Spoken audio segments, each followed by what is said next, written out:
आर्यन खान के साथ एक और लड़का अरेस्ट किया गया था जिसका नाम है अरबाज मर्चेंट। अरबाज मर्चेंट कोई छोटा मोटा आदमी नहीं है, पैसे वाला है, बिजनेसमैन का बेटा है। अब तक इन लोगों के दिमाग में पिछले 4-5 दिनों से कुछ भी नहीं चल रहा था, अपने बचाव में कुछ बोल नहीं पा रहे थे।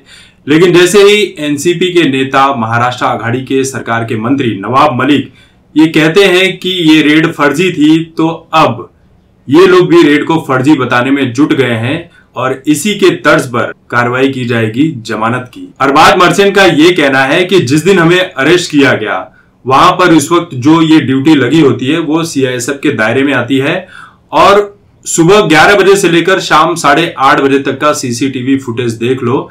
हम शिप के ऊपर गए नहीं थे, हमारे पास कोई ड्रग्स नहीं था, कुछ भी नहीं था। एनसीबी जो है वो फेक तरीके से हमें गिरफ्तार करती है और अंदर डाल देती है। एनसीबी ने पूरा का पूरा ये जो माहौल था ये खड़ा किया है खुद से ही। हमारे पास की भारी मात्रा में ड्रग बरामद की गई है, लेकिन थोड़ी देर बाद अपनी जमानत की जो एप्लीकेशन है उसमें अरबाज मर्चेंट ये कहते हैं कि मेरे पास से सिर्फ 6 ग्राम चरस बरामद की गई है, जिसके चलते मुझे और आर्यन को अरेस्ट किया गया। तो अरबाज को यह पता होना चाहिए कि हमारे देश में 1 ग्राम जो कोकेन है या अफीम है, ड्रग्स है, ये बैन है, प्रतिबंधित है, इसका सेवन आप नहीं कर सकते। मतलब आप खुद ही अपनी बेल एप्लीकेशन में इस बात को कबूल रहे हो कि तुम्हारे पास 6 ग्राम का कोकेन मिला था, चरस मिला था, गांजा मिला था, जो भी मिला था।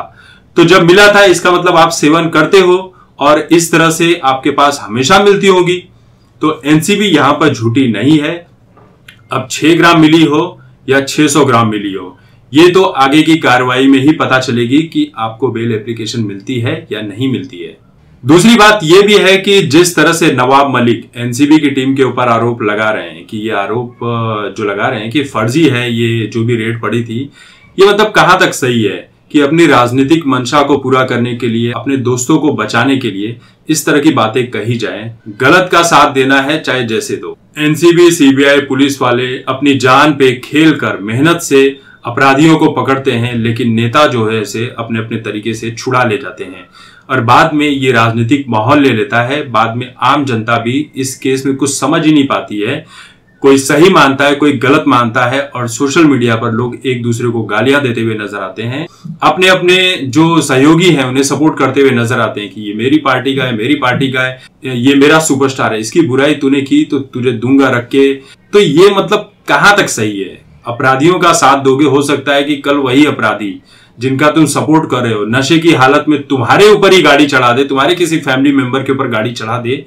तो उस वक्त जब तुम्हें बात पता चलेगी कि यार जिसका मैं सपोर्ट कर रहा था उसी ने ड्रग्स के नशे में मेरे फैमिली वालों के ऊपर गाड़ी चढ़ा दी, मुझे ही उड़ा दिया, मेरी जिंदगी बर्बाद हो गई, तब उस वक्त आपकी मनोस्थिति क्या होगी?